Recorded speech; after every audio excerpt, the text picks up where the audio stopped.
Hey everyone, so Skywatcher Part II has released, and there's a lot of mind blowing information in there that we need to cover, including actual footage of 9 different classifications of UFO filmed during broad daylight. For Skywatcher Part 2, our focus is on data. And over the past few years, he has put together what I consider to be, by far, the highest quality private repository of UAP data in the world. We're talking about objects that seemingly are able to appear and disappear in real time. We're talking about objects that seem to evade our sensors. They seem to actually turn our sensors off at times. And I can say firsthand, that crazy shit keeps happening. We have a lot to talk about, so let's get into it. There is a connection between the paranormal, UFOs, and the myths of ancient history. The clues are scattered across the landscape from a forbidden past, maybe even in your own backyard. There is a connection between the true nature of our reality, consciousness, and the unexplained. I'm Carl the Crusher. Let's explore the unknown.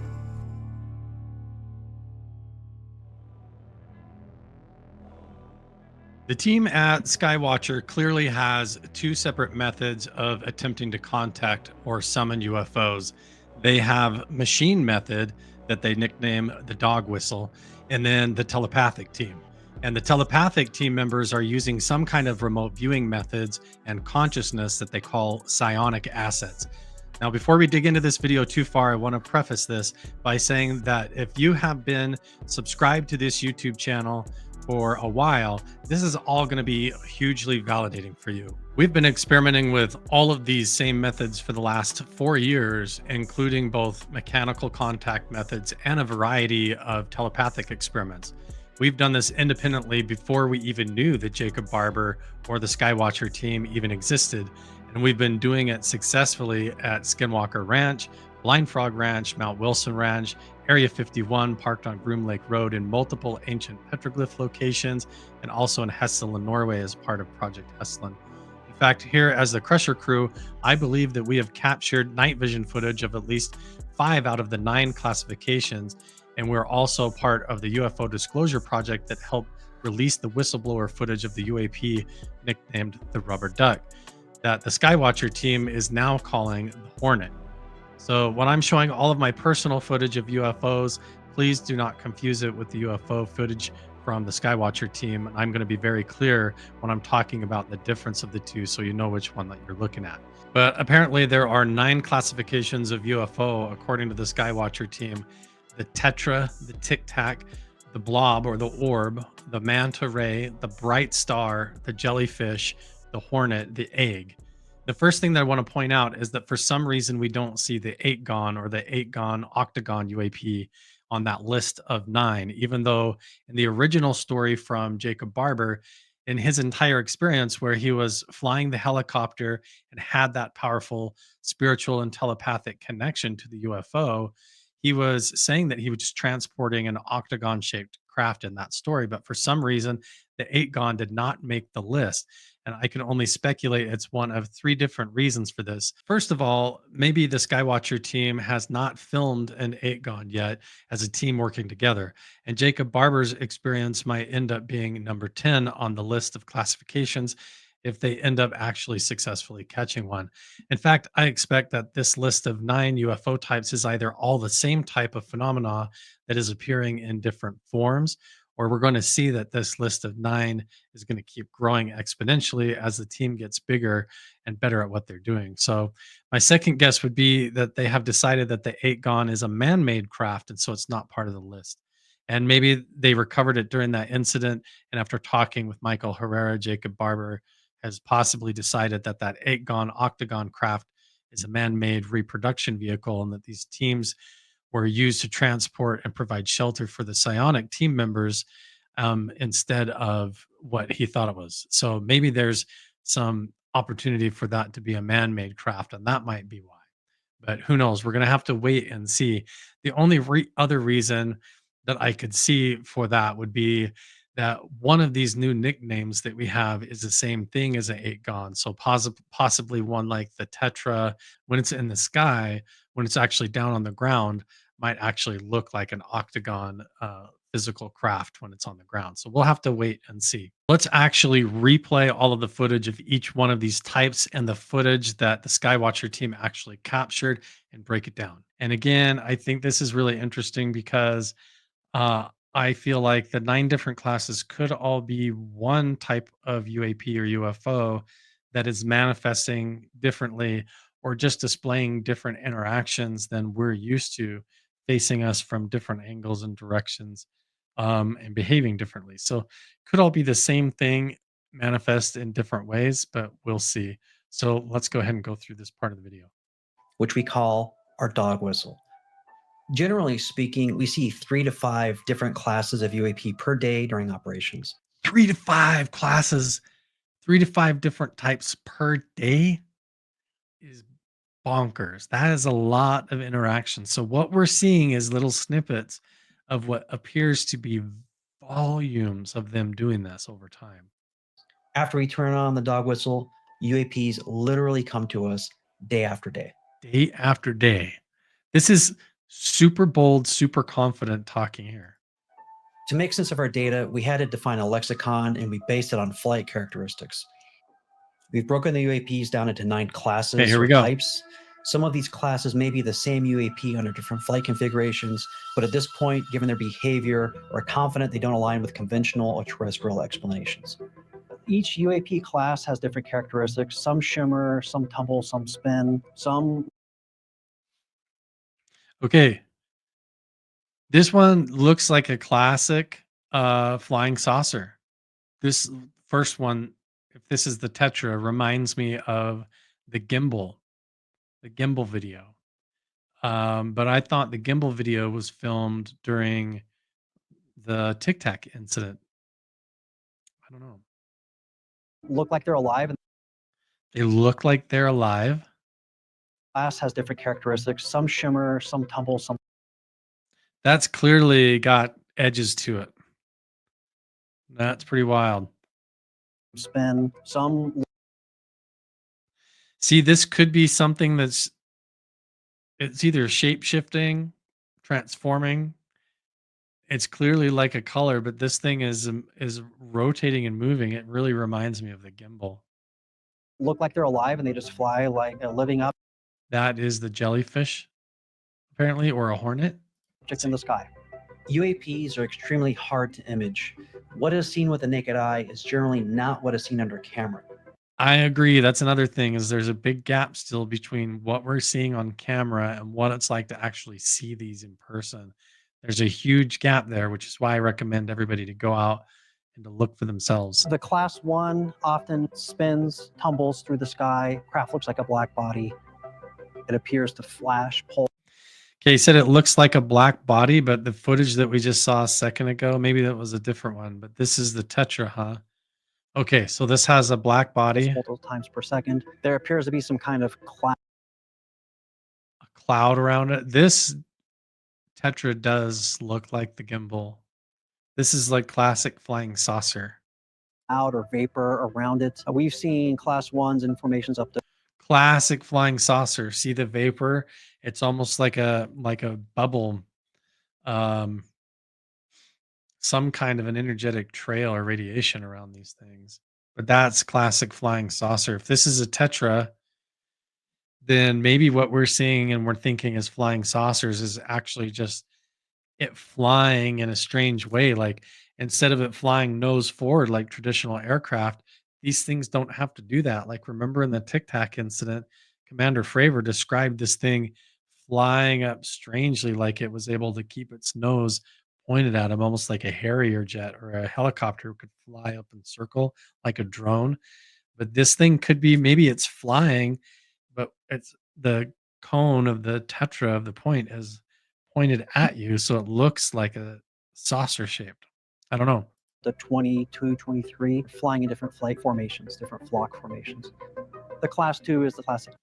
Okay, flight formations. So these are flying in swarms. And again, looking at this, I mean, well, I guess they do kind of look like tetras. They look like wedges flying around. I was gonna say they do look just like the orbs and other ones that we've seen, but This does look a little bit more triangular. Maybe these are the pyramids people think are pyramid shaped that come down in the swarms. Um, we have that other night vision footage of UFOs that Jeremy Corbell released of the triangles coming down in swarms, and they were pyramid shaped. So maybe that's what the tetra is. 23 flying in different flight forms. And also, I don't know if we've captured any of these on our channel on Carl Crusher. It's very possible, but I don't have any daytime footage of these. Most of these that I've filmed have been in the dark at night with night vision. And because of that, it's really, really hard to tell. It could be any one of the 9, except for in Norway, which we're going to talk about later. And then also, there's been a few other incidents where it's pretty clearly something else other than just an orb. Formations, different flock formations. The class 2 is the classic Tic Tac. We've seen it in groups of 2 to 3, often flying very erratically. We've seen Oh, there's a Tic Tac. these a couple. These are all broad daylight clips, guys. We have different data on the screen. Notice we've got redacted footage up here, data. This is all blurred out. Has anybody noticed that? This is blurred out. But we do have information here, and this is redacted down here too. This is all blurred out. But look at this. Look at this Tic Tac. That does not look like a that doesn't look like a blimp. Kind of does. It does flex. Kind of looks like a bean, right? The Tic Tac. Let's see this again. Seen it in groups of 2 to 3, often flying very erratically. We've seen these a couple years in a row. Also in and groups usually we've 2 to seen 3. groups. The class 3, seen these a couple years in a row. See, it bends. These things are not like propane cylinder tanks or whatever. These things are moving around. They're almost like white blood cells or living things in the sky. It's crazy. And usually we see them in groups. The class 3, the blob, a pulsing, vibrating cloud. There's something, maybe perhaps a cylinder. Okay, I'm going to go into more of a story about all of this in a little bit when I talk about Project Hesteland in Norway, because we had an incident there where we were doing the psionic meditation and contact protocol with our member over there, Eric Rowe. And while we were doing that, he got homesick and started thinking about his wife at home. And one of these that looked just like this appeared not above us, but at home in their backyard, and it moved through the trees. And his wife actually saw it and got some pictures of it. But it looks exactly like this, and it moved like a big ball of red light, like through the trees in the backyard. Super wild, but we'll share more of that in a minute. Cylinder kind of in the middle that has a different light like a flame, and then it vibrates. So it has like a flame in the center, but then there's an orb around it. Notice how when it turns, there's like a central body in the center. I hesitate to call it a body, but there's like a central core to the flame. Let's watch it again. Maybe perhaps a cylinder kind of in the middle that has a different light like a flame, and then it vibrates and pulses as it moves through space. The class 4, and then it vibrates and pulses as it. Look at how it totally transforms. See, how do we know that this isn't a jellyfish or the hornet, but it's just facing you head on, and then it turns and is moving away? So we're just seeing it from different angles. I don't know. It's hard to tell. That moves through space. The class 4 is your orb. We've only seen it in infrared. But the class 4. Okay. Beam. This is, I think, what when I did work with one of the Skywatcher psionic team members in the past, this is what appeared above us. And this is what we captured. So I can't reveal exactly too much about it, but we definitely did catch one of these. And orbs, I think, is one of the most common one. This one being a class 4, I think could be one of the most common ones that people are seeing when they go out and do this. Just looks like a sphere, but also, I mean, you could look at that and that kind of looks like a tetra. It also kind of looks like the other ones. So it's so hard to classify them differently. They must have a lot more evidence to be able to tell the difference, because some of these with these little snippets, they all look kind of the same from different angles. Seems to only come during certain activities in conjunction with perhaps the class 1. We don't have enough data yet to confirm. So they work together. So the beam shows up when the class 1 is there. Okay, so this totally makes sense. We have definitely had an experience with this. And I don't want to interrupt the flow of what we're doing right now to get into that. So I'll get way more into it after all this. But when I was in Nevada at Mount Wilson Ranch, we were looking for a manta ray. It wasn't a tetra, it was a manta ray underneath the ground that Bob Bigelow's team had been looking for over a decade there. And we went back up and tried to look for it. And this manta ray underground, while we were looking for it, there was a beam or an orb class 1 that appeared overhead and flew above us. And we did catch that on the Skywatch cameras. And that was pretty crazy and pretty cool. So the two of them working in conjunction, or one of them interfering with the other, or how they work together as collaborative efforts to distract or deter you, like a almost like a decoy or something, is really interesting. Or maybe they don't like each other, and when there's one, the others come and they're, I don't know. It's really interesting. But this idea of how they interplay between each other and the different types, how when one shows up, there's usually others there too, is super strange. Conjunction with perhaps the class 1. We don't have enough data yet to confirm. The class 5 we call the manta ray. It seems to tumble and rotate as it moves through the sky. Okay, so this one is the manta ray, not the tetra. This blue looking one. Wow. Manta ray class. This is so crazy. Again, a whole huge story we're going to have to cut into about Mount Wilson Ranch. We were up there in Nevada looking for a manta ray. And while we were there, we didn't even call it a manta ray. It was a member of the ground penetrating radar team from Terra Exploration. When he saw the magnetometer reading, he said it looked like it was the shape of a manta ray, but it was under the ground and it was huge, like 200 feet across. And this is this thing that we were communicating with underground, and it was actually answering us and responding to us. But we can get a little bit more into that. But this is crazy. There's a real possibility that I was standing on top of one of these things that the government was communicating with or trying to get access to in Nevada, and that I was walking around on top of for like 2 years and actually communicated with using our own version of the dog whistle. But I don't know. We'll talk about that in a minute. Class 6 is Bright Star. That one vibrates very, very fast. It literally looks like a crystal in the sky. Okay, they just blew right over that, but that looked exactly like what I filmed in Norway. That one vibrates very, very, very. Right? This could be, again, how do they tell the difference between a manta ray and a tetra? These all look so similar, just at different angles or shapes, maybe.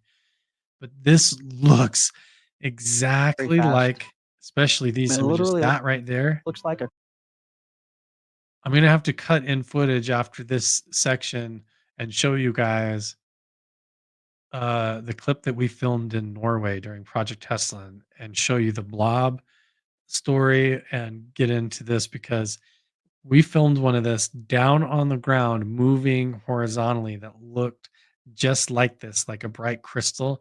And even in my witness report, when I typed up the story of what happened, I even said it looked like a giant iridescent crystal, like a shimmering with rainbows, like a wedge, um, in the incident report.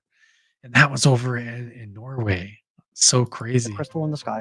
It looked exactly like this, and it came down and then went horizontal, like through the trees on the ground. The class 7 is the jellyfish. It's probably about 2 meters across. The head is purple and black in color. Okay, in this video, they also explain that the ones that we've been seeing that Jeremy Corbell has released that they call the jellyfish is not the same thing as this. That somehow that's not it. These are completely unique and different and way bigger with different attributes. But you can see it's like a mushroom freaking in the sky. It really does look like a jellyfish, and maybe these things are alive and living. Then it has tentacles Also, about 2 meters across. The head is 2 meters across, and then it has tentacles. That reminds me of the movie Nope, where the alien in that flies down and it's like manta ray shaped, and then tentacles come out and grab things. That would be pretty wild. purple and black in color, and then it has tentacles. So that jellyfish footage that we showed in the last video and that I put on screen when I was talking about it is not the same thing. So maybe it is, maybe it isn't, but maybe I was wrong about that. Across the head is purple and black in color, and then it has tentacles. The class 8 we call the hornet. It looks very similar to the class 7, the jellyfish, except for it's bigger and it's almost like a jellyfish carrying something. Okay. The rubber duck footage. This is classic. Okay, so a couple of years ago, we worked as part of that whole UFO disclosure project up at Skinwalker Ranch in Vernal, and I helped organize that. And the whole reason that we put that event on was because there was a member of the Border Patrol, and they were encountering these out in the desert, and they filmed one on their security cameras. And this thing had it looked like a balloon with a payload underneath it, and everybody nicknamed it the rubber duck video, the rubber duck UAP. And that one got dismissed. Even Lou Elizondo said it looked like a balloon with a payload on the bottom, maybe from the drug cartel or something smuggling with blimps or whatever. Even Lou Elizondo said that. But here we have the Hornet, and this one is straight up exactly like the rubber duck video that the Border Patrol agent whistleblower released through us at that event up in Vernal. So this is all connected. So wild. It looks exactly like that. Like there's something on top and there's like a payload or something hanging off underneath, but like a giant jellyfish thing. And it's moving horizontally, like and flying around against the wind, like not a balloon. And then the class 9 is the Crazy. egg. The class 9, Watch that the again. jellyfish carry the class 7, the jellyfish. The class 8 we call the hornet. A hornet. It looks very similar to the class 7, the jellyfish, except for it's bigger and it's almost like a jellyfish carrying something. And then the class 9 is the. How are they're getting these things or showing up for them 3 or 4 or 5 of them a day when they go out to work? That's crazy. Their combination between the dog whistle and the psionics is the formula that we've been trying to figure out this whole time. If this is real, that's wild. And it's almost like a jellyfish carrying something. And then the class 9 is the egg. The class 9 isn't something we have a lot of data on. It's very limited. We have it as Skywatcher during our California event. Okay. It's an emerging class, and we have. So that explains a lot. So that explains why I think the 8-gon classification, the octagon type of UFO, didn't make the list of 9, and why it's probably class 10, because we know Jacob Barber has flown a helicopter and tethered to egg UFOs. And in the interview with Ross Coulthart on News Nation, that's what they came out with first, was the egg UAP footage of the egg. But they're not claiming that because that wasn't part of Skywatcher. So he's honest in saying we don't have much data on the egg UAPs. We just have these little frames here. So it makes sense why they're not counting the 8-gon in the 10, because as a team, Skywatcher hasn't encountered an 8-gon yet. That's something that Jacob Barber privately experienced during his independent contractor work. And it looked like 8 meters total in distance from top to bottom. You hear the helicopter The going, top like the looked helicopter's like a chasing mushroom, it. like a big jellyfish. was very, very, very bright white and vibrating and flashing like Hey, look pulsing. at that scope. There was like That's 3 supposed to be on a flashing gun panels, rail, like and equal he's like distance holding it. going down it.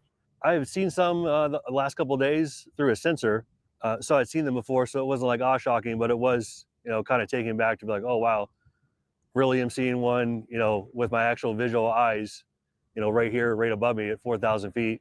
It looked like a jumper under canopy at 4,000 feet, which is the same distance when they pull. So that part is crazy. Then I knew He said right there, it looked like a jumper under canopy, like someone under a parachute. But he's obviously, these guys are all experienced with this and they know that's not what it is. There's your jellyfish, guys. See, the top of it looks like the Tic Tac kind of. Maybe the Tic Tacs go blah, and they release the jellyfish tentacles. Like, I don't know. Or maybe it seems like if they're getting 4 or 5 showing up a day, this is wild. I was freaking out over the egg UFO, and now we're seeing footage of 9 different types. If this is real, guys, this is the disclosure that we've all been waiting for. And it's literally getting shot at our face like it's coming out of a fire hydrant right now. Like they're releasing the episodes straight onto YouTube. Like they're not even waiting for major networks or anything to release it. like, you know, I'm not seeing stuff. There it is. It's the same thing that I've been seeing on sensor. Same thing that he's been seeing on the sensors. And all the characteristics, you know. And his shirt says, "Get strapped or get clapped."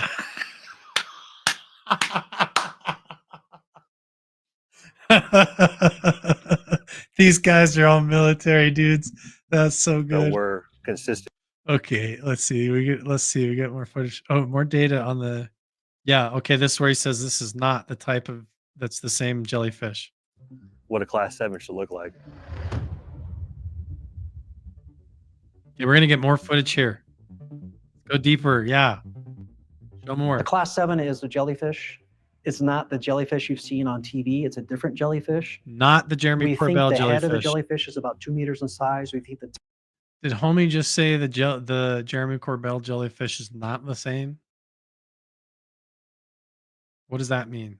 Shaped like a UAP exhibits seeking motion with its head while its tentacles trail behind the craft.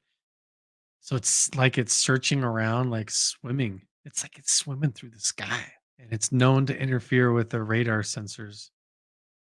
Jellyfish also have electrical shocks in the ocean that we just have like freaking sea life in the sky, and what we think of as empty space or dark matter is our own form of ocean, but our ocean is electromagnetic.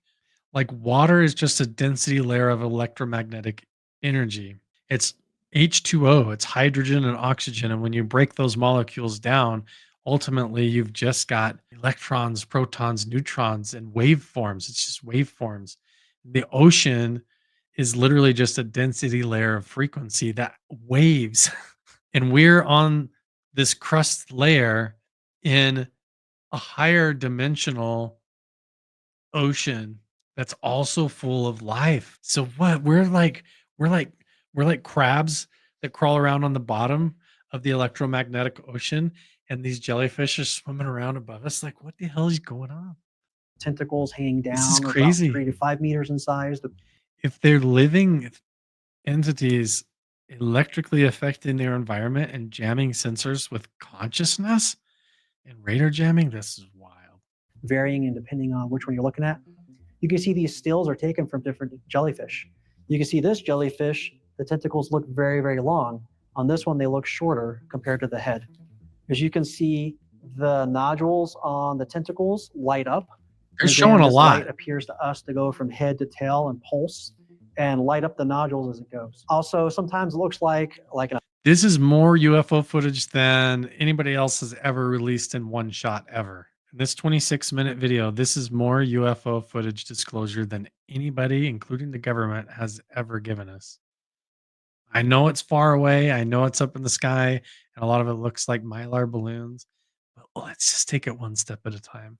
an automaton or something with like an alien movie where it's got like the tail kind of hanging out, like it's seeking something. And sometimes it looks like it's a jellyfish in the sky. Like a drone? It seems to undulate as it moves. We have seen these take direct flight paths. Even yesterday, for the first time, we had 2 in formation. We've never seen that before. We chased down one of those 2, and 24-foot jellyfish in the sky, guys. in formation. We've never seen that before. We chased down one of those 2, and it deviated its flight path as we approximated, and then it elevated directly straight up, as in directly vertical. So the class 7 is very hard to image, and at distance, it looks very similar to the class 6, Right. and also the class 8 at distance. So I'm saying they look very similar. So how can they say they're even different? The hornet and the jellyfish and all that, just different sizes and shapes. So Those look exactly the same to me. what you're going to see is it's kind of, We'll I'll see. call it swimming in. They through the must sky. have a way of telling There the aren't a difference. lot of exotic colors. There is reflectivity, but that color you see right there is very akin to the class 6 when it's not emitting high energy or whatever it's doing. So when it's not They're vibrating. all either related don't know or they're what the that same means. thing acting different. And you can kind of start to see now the tentacles hanging down as it moves. In IR, they're very obvious. They're less Infrared. obvious in EO. Infrared is the way to get them. We have multiple Look at that. indications that this is a real object. There's not man-made. So it's not like a birthday balloon if the thing is like 40 feet, 50 feet tall. That it is flying through our airspace and does want to avoid us. Okay, we're gonna get some more footage of a class 5. I think that's a manta ray. So this is gonna be what they're calling a manta ray, more footage of the manta ray. To put itself between us and the class 7, and the class 7 then egressed to Again, he just said it put itself between the 2 of them. So there's other UAPs that are getting in between, almost like a defense measure or an interference factor in between these. So same thing that happened in Nevada. This manta ray that was allegedly underground had stuff flying in the sky that was different. seemed to put itself between us and the Wow. class 7, and the class 7 then And they're all rotating like that. Like they don't have to fly normal. egressed to the north and the east. On day 3, around noon, our radar started to detect a Class 2 Tic Tac. We had our size who had Yeah, we're just gonna get finished more doing Tic their Tac thing, footage here, and one maybe. of them had brought up the fact that something was going to come from a very specific direction. This is We all had the a really same good stuff that feeling we've about, been doing independently on our specific own YouTube location. channel. And these guys are all packing There have heat. been multiple instances of the psionic team predicting when the Look at how they lay down, cover their eyes, comfortable. This is all consciousness based for the psionic team. They're not even looking at the sky. They have spotters doing that for them. machine calling and the radar team will actually sense an object. The class 2 is the classic Tic Tac. We have had laser rangefinder returns on them to give us distance. And through that method and the optical Oh, zoom, they've had laser rangefinders actually get hits on them. So they're really there. Cylindrical shaped UAP initiates movement from hover vertical oscillation while hovering, appears shorter, thicker, transitions to longer and thinner. So it goes like this, like it undulates. Wow. zoom, we are able to measure. We think they're about 40 feet in length, and they appear to be traveling Again, supersonic like and 40 hypersonic. feet. A very interesting thing, which you'll see in the videos, is when we do see them, they're at the edge of our sensor capabilities. You'll see like there's striations around these still. The fuzzy, again, energetic layer in the camera around the edge of the Tic Tac. This looks exactly like what my cousin Willie got pictures of up above Skinwalker Ranch. Exactly like it. So crazy. His pictures were at night, though. And sometimes it almost looks like it bends, almost like it's not a solid mass. So when it's spinning, when it comes out of the spin, for a second, it looks like part of it, like probably about a third of it is bendable and it bends. And at this point, is it dropping rapidly? Yes, the only thing that's changing is the angle that we're looking at it with. The elevation angle, is that right? Yes, and we're moving in a downward fashion. The system operator is having a very hard time keeping in frame because it's falling so fast. Dropping fast. So you can't zoom in, and our This is what servos happened don't in the move Tic that Tac fast, incident. so our equipment Commander Fravor, can't handle that Tic Tac zoom factor with the speed. You'll see multiple UAPs in these, and as in their. That's what Commander Fravor described as well. Like it was bouncing around like a ping pong ball in a jar. Ding, ding, ding, ding, ding, ding, ding, ding. Like it was appearing, disappearing in different places, moving so fast. It's almost like it's teleporting. See, watch this footage again. The speed. Yeah, full speed. You'll see multiple Look. UAPs in these, and as in they're flying together. I don't know that they're in a formation. You know, if you go frame by frame, you can see their cylinders. Wow. So that's a class 2. Okay, the other thing I can say is that it's possible that we filmed a lot of this over Area 51. I've been over there and filmed a ton of this, like of activity above Area 51 at night, like hundreds of them, all over the place. And so, I mean, I'll show you some clips of that right here too. See it? And then I think there's other blinking lights above and to the left.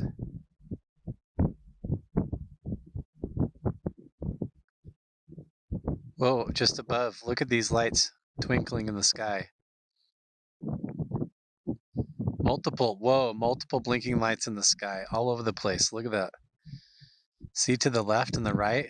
All over. It's just like sparkles in the sky suddenly. Where are these coming from? Look at them. Look how many there are.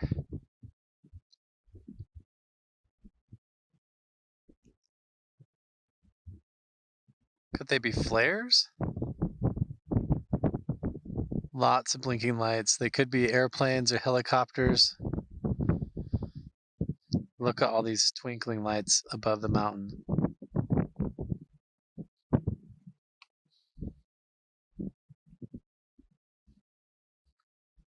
UAPs in these zoom factor with the speed. It's like fireflies in the sky. Look. UAPs in these, and as in they're flying together. I don't know that they're in a formation. You know, if you go frame by frame, you can see their cylinders. Wow. So that's a class 2. Wow.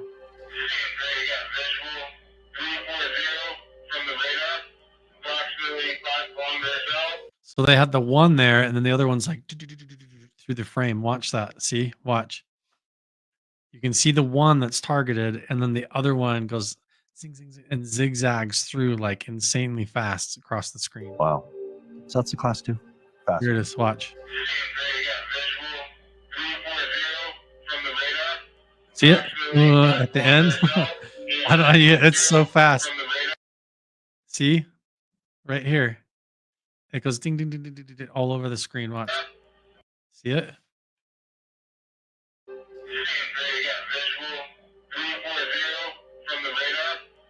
Wild.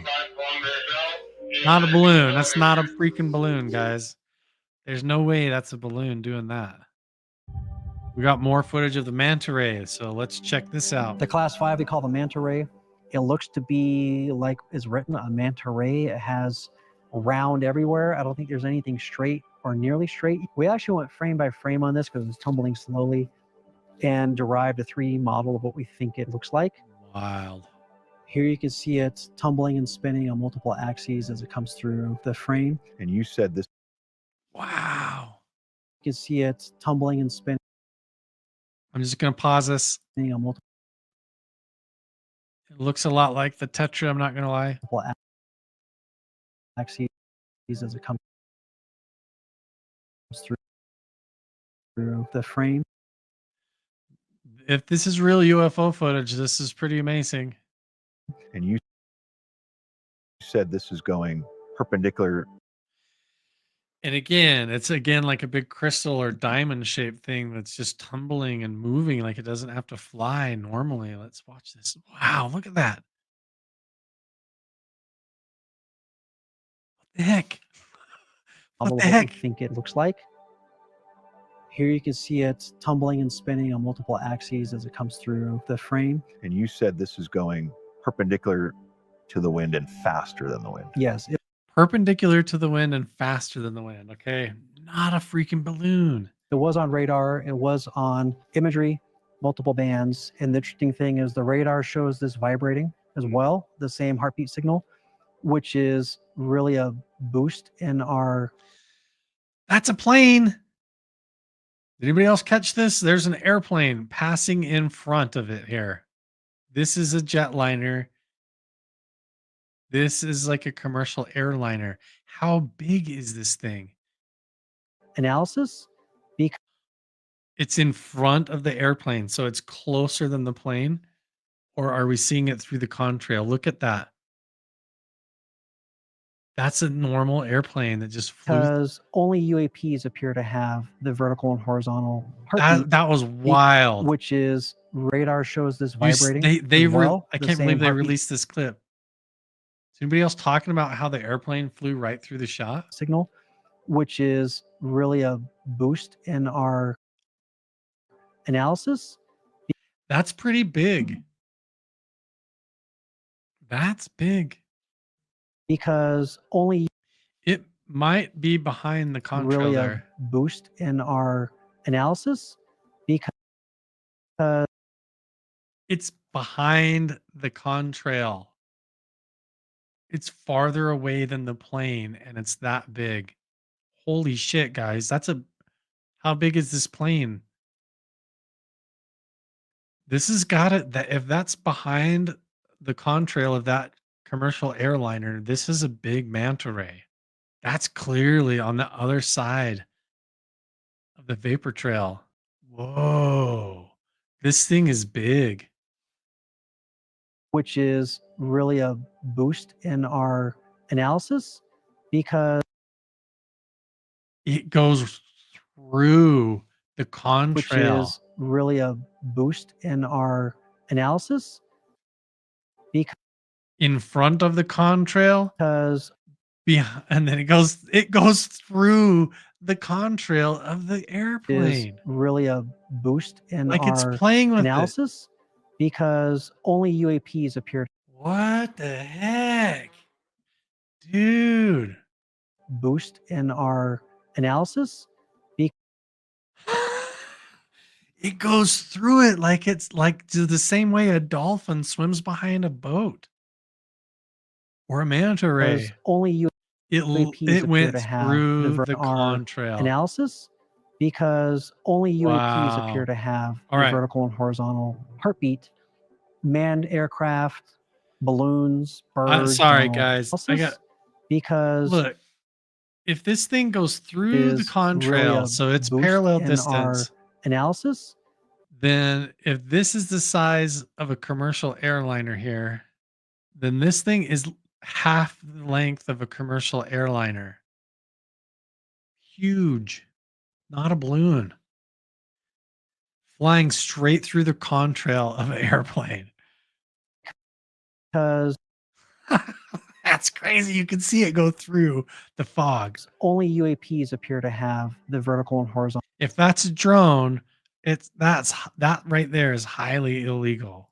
analysis, because It's like a 40-foot object flying through the contrail right behind a commercial airliner on camera. which is really a boost in our analysis, because Yeah. only UAPs appear to have the vertical and horizontal heartbeat. Manned aircraft, balloons, birds, drones, they don't. They have a flat line. Clearly shapes to it angular, even though it's tumbling, the backside's all smooth. Oh, it almost looks like a Klingon ship from Star Trek or the Romulan ship, right? Whoa. Trajectory, and also a flat line radar signature. So Very that's the class 5. Excellent. Now, in the rest of the Skywatcher video, we see a few appearances of actually Garry Nolan, which is a huge connection back to how Put Off Again, Lou Elizondo, Bob Bigelow, Skinwalker Ranch, and all of it's connected clearly. And again, you can go back on this YouTube channel and pick any series that you want for the last 4 years, and it's going to fit in like a puzzle piece into all of this and into this whole story of what's been going on, to the point that all of you who were subscribed to me 3 or 4 years ago have already seen me work with one of the Skywatcher team members on camera. And yes, we actually did summon a UFO together. and it was one that you could classify as a beam or an orb, maybe even an egg. But during this part of the video from the Skywatcher team, they literally looked directly at the camera and they asked for credible scientists and researchers to contact them to collaborate to push this project forward. Now, I'm not allowed to say very much at this point, but I can say that the Skywatcher team is actually looking into partnering with us in order to use our modular unidentified phenomena alert systems, or the MUPAS for short, with also our large outdoor units, but also the home sensors and watches in order to catch that 5 sigma level data for that hitchhiker level phenomena. But it's clear and obvious now when you go out into the field and interact with UFOs that something strange tends to follow you home.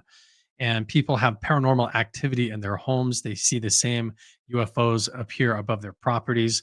And when I was in Hessel, Norway, when I was doing psionic contact methods with the F-16 pilot Chris Lato and the local field researcher and local Eric Rowe, among others, when Eric Rowe was doing his meditation, he suddenly got very homesick and started thinking about his wife back home.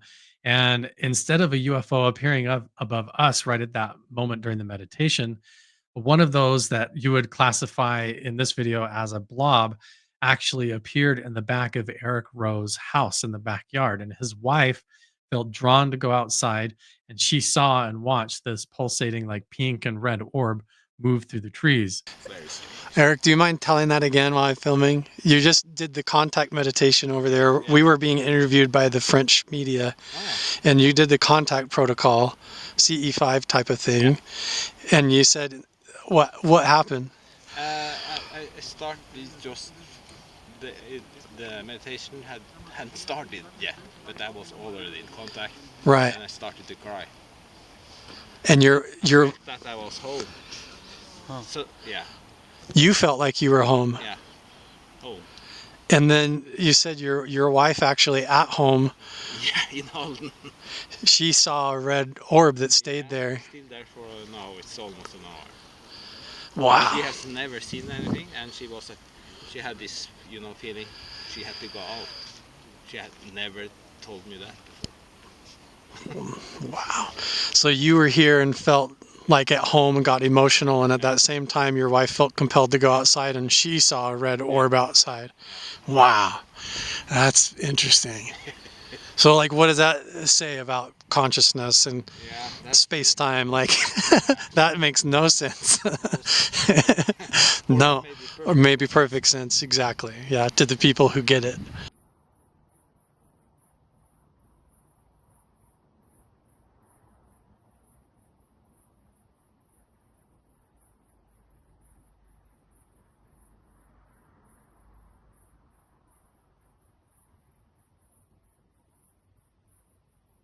Soon after this, Eric and I continued the meditation at the cabin we were staying at, and we summoned a UAP, also classified the one that looks like the crystal. And it appeared up by the Big Dipper, and it descended down through the northern lights, and it moved through the trees and looked exactly like a giant rainbow, like a shimmering crystal hovering across the ground. Oh. That is not a satellite. See it? See it? See it? That's a phenomenon. No, it's stopping. Look at it. Look at it. That is not a satellite. Oh. Look at it. Look how slow that's moving. Hello. Oh, it's stopping? No. It's not a satellite. Look at that. No. Oh. Can you? It's getting bigger. Can you come here to us? Whoa! Look at it. It's getting bigger, bigger, bigger. Wow. Hello. Hello. Hello. Come closer, please. Can you come say hi? Hello. That's real, guys. That's real. That is a real phenomena. That is not a satellite. That is not. I cannot explain what that is. I've got it. I'm filming it. That was a big. It's still there. Yeah, it's still there. There's the Big Dipper. Okay, you do CE5 and I'll film it. Start meditating. Yeah. Hello.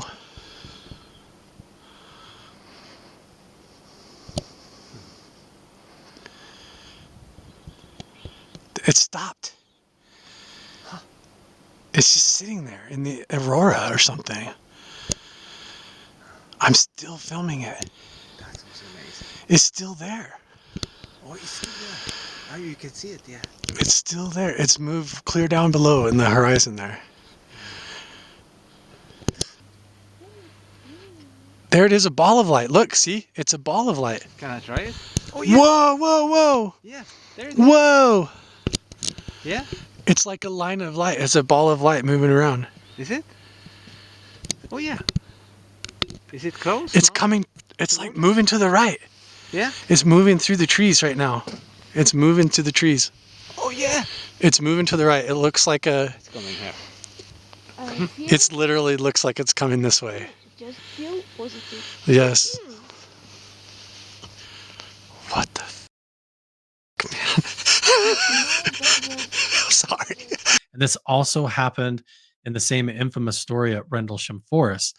And I have a huge announcement about all of this. In our partnership with the MUPAS team, we now have sensors in Norway and the Rendlesham Forest that are being set up to live track the data or any UFO or paranormal activity and catch that proof. We also have units in 10 different countries. We just added the 10th sensor at Chris Lato's house, who lives in Portugal. So you can get a sensor for free to live track the phenomena at your own home if you feel that you're an experiencer yourself. And it's a refundable $30. You just fill out the form and fill out the survey, and then that $30 is refunded back to you. And then the MUPAS sensor is sent out to you at no cost. But remember to fill out the survey. But if you don't want a sensor in your house, but you want to watch the data in Norway and the cameras like at Project Hesslin and Rendlesham Forest, and to see the data and even my own journal entries from my own house and my own sensor, and even Chris Lato's over in Portugal, then I advise you to join my Patreon page, and you can see all of that for a $20 membership. And that also helps support our effort to try and catch this 5 Sigma level data in our independent research and everything that we're doing if you want to be part of the team. But these are the same systems that we're currently working on and collaborating with the Skywatcher team to help them with the hitchhiker effect and following them home. So if you're interested, just check out the links in the description box for both getting a free MUPAS device and also to join the support team on the Patreon page to see that international data and the journal entries as well. You also get on-screen credit for every one of my videos for helping us make this happen. But isn't this cool? Like, for those of you who have been following me for the last 4 years, this has been a really wild ride. And now everything is starting to make a lot more sense, you know? This is what disclosure is, and this is how it has to happen. It's meant to be this way. And I don't think these are balloons. This team at the Skywatcher team is highly credible. And I know one of them personally, and he's a really great guy to be around and to work with. And I don't work with liars and hoaxers, and neither does my partner, Jim Segala. But anyway, this dog whistle technology is some kind of technology that transmits a kind of ultra low frequency that the team at Skywatcher can modulate into different tones. This is obviously some kind of advanced CE5 method. And honestly, it also sounds exactly like what we figured out when we worked with the team from Skinwalker Ranch when we filmed the Beyond Skinwalker Ranch episodes for the History Channel. At Mount Wilson Ranch, we found the manta ray actually hiding underground. And the patents for Dr. Tim Ryan, who worked for Bigelow, I discovered several pieces of technology that use this same kind of ultra low frequency to penetrate through the earth, kind of like how you would try to communicate with submarines. It's like in the noise cancellation range of the audio spectrum. So when the History Channel came to film this episode, we actually dug out some of Bob Bigelow's old light and sound projection equipment, and we modified it to work with the modern technology. And we were having zero success at first until the idea came to us to change the frequency down to that ultra low spectrum. And as soon as we did that, it was like all hell literally broke loose on the property. The manta ray, or whatever was hiding underground underneath our feet, it was kind of responded. It started sympathetically resonating and like communicating with us. It responded by modulating its own frequency as like a resonant communication. And inside that sound of ultra low frequencies, there was a bizarre alien sound of clicks and chirps that the editing for the History Channel and the public episode was kind of changed and edited out because honestly, it's still not fully understood. But this manta ray object and how deep underground it was, how big it was confirmed by a professional team using ground penetrating radar and magnetometers. And that team's called the Terra Exploration Group. And I've also partnered with them. Instead of trying to go more high tech, we tried to go back to more analog, reliable tech using a tool called the EM34, which is a conductivity meter that gives us a chance to look deep underground, between 100 and 200 feet underground. So it's a very indirect form of imaging, but it's simple, it's elegant. Simple, old school, and reliable is the key, especially when we've seen the weirdness, whatever the high strangeness phenomena, affect modern equipment. And in that survey, what we found is that there is some kind of highly conductive mass with a unique shape from between 1 and 200 feet underground. When we were passing under here, when we were over here, we were hitting metal, but we were passing under the object, and the word... The manta ray. Whoa. He said. Are you kidding me? Yeah, we've been told that there is a manta ray under here. Exact shape of a manta ray, but being a craft. Yeah. A manta ray. They literally said manta ray. Who said that, and what technology did they use? These are people from Bigelow's team that has leaked information to us that looked through files from when they were up here. Are you kidding? Right. That is such a remarkable coincidence. What's incredible is that we had just learned about it. It just sort of just all came together. Y'all didn't front load him with that. No, that came out of absolute nowhere. Why? Jeff and Carl didn't know why it had that nickname. We had never heard that before until this exact investigation. This is startling. Oh, yeah. This is so startling. I think the fact that a completely independent third party conjured up the same term is beyond coincidence. During that projection, we identified an ultra low frequency that was emanating from the area, 68 hertz. We took that, turned it around, and put it back into the environment by projecting it out of our own tone generator. When we did that, we actually saw a change in the RF spectrum where the original signal seemed to intensify. So it's almost as if you're getting a response. There is an answer, if you will, coming back. That's what it felt like we were doing. We're putting out something and we're getting something back. It really does look like some type of communication.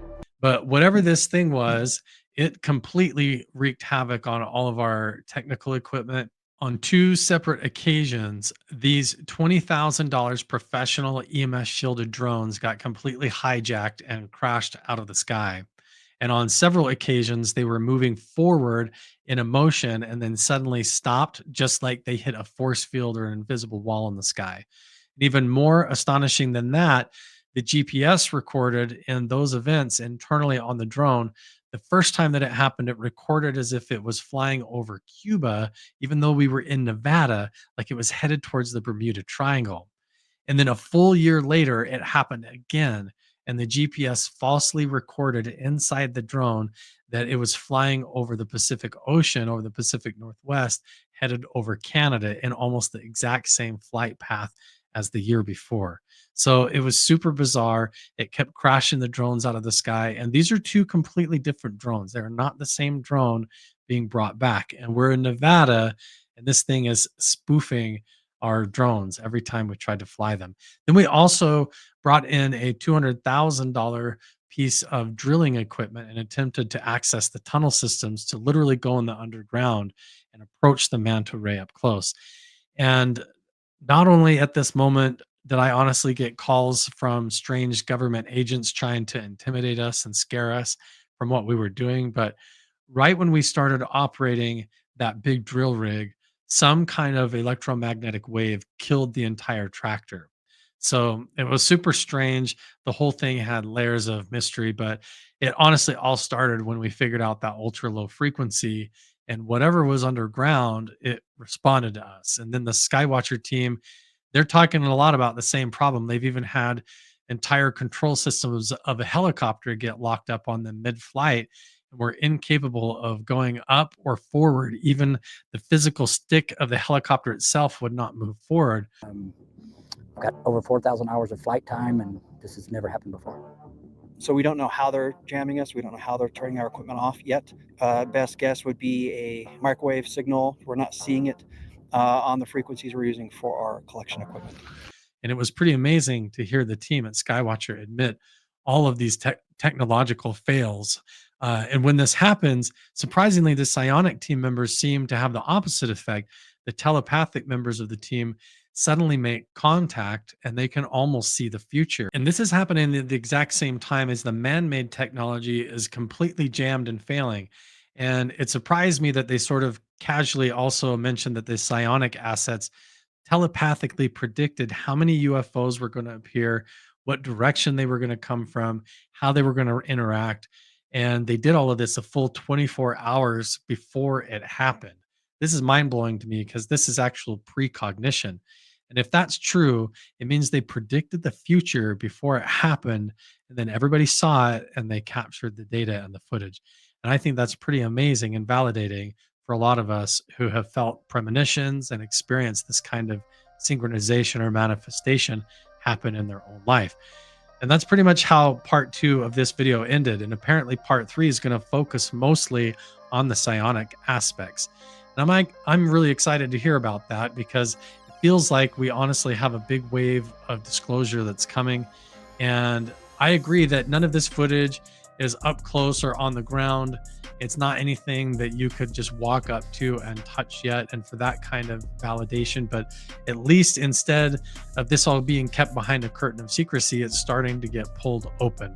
And Skywatcher is openly asking for people to help. And I also think it's an open challenge to take what they are showing us and what we have figured out on this YouTube channel together and also go out and try to see for ourselves. Honestly, if you think this is just trash in the wind or balloons or satellites every time, then I suggest that you go outside, take a minute, be open-minded, learn meditation, and go out and see for yourself before you stick your foot in your mouth, because this is all coming out really fast. And I think there's a lot more to come, and we're going to just have to wait and see. But I'm excited for part 3, and we're going to be doing a lot more on this series. And I also promise we're going to be doing more fun stuff, as well as kicking off a Minecraft server. And I've got some help in the backgrounds on the Patreon page from some people that are going to be helping me run the Discord, getting all that set up. So look forward to more UFO news and mysteries and more interactive fun here on the Carl Crusher channel and more adventures. We're still going to plan a trip out to the Grand Canyon. Make sure and go back onto that video and vote which of those stories about the Grand Canyon you think I should go to in person to investigate. And remember, everywhere that we go, we're going to do these psionic meditations to try to make contact. All right, guys, let me know what you guys think, and we'll see you in the next one.